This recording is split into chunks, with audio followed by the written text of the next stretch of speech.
Bonsoir et bienvenue dans Une minute un livre. Je vous parle ce soir de cet ouvrage, La résistance écarlate, les femmes face au nouveau backlash, de Violaine de Philippi Sabaté chez Payot 2025. Alors un essai qui vient disséquer ce que l'on entend derrière le terme backlash. Alors l'idée n'est pas de backlasher le backlash, mais plutôt de comprendre les causes de son maintien, de son renforcement, de son augmentation. La résistance ici est donc pensée selon la proposition constructive d'autres modèles. Par exemple, faire comprendre à tous ce que l'on a à gagner dans les luttes féministes et celles pour l'égalité, notamment professionnelle.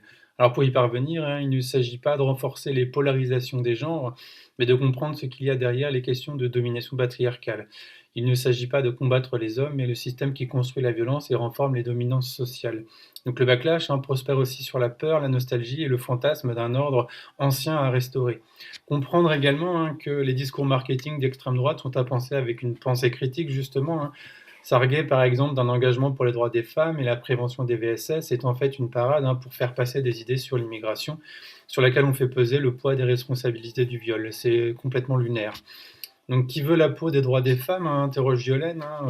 Elle en propose un cocktail explosif, donc trois éléments. Le populisme identitaire qui transforme les revendications féministes en menaces existentielles pour une fantasmée vraie culture nationale. En deux, l'ultra-conservatisme religieux qui invoque la tradition et la nature pour justifier de la domination masculine.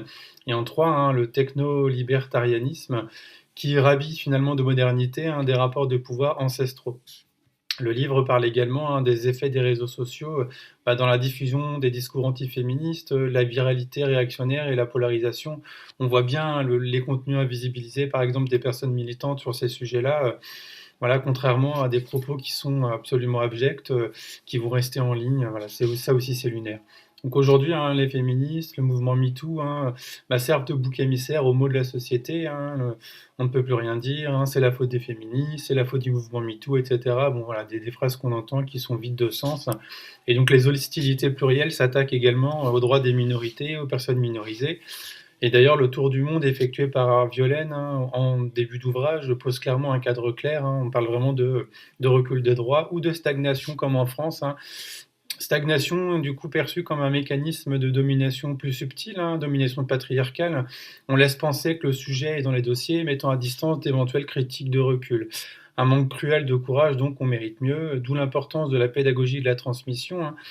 Violaine de Philippi Sabaté insiste vraiment sur le fait de rappeler les avancées, de transmettre des acquis et de montrer ce qui a été gagné.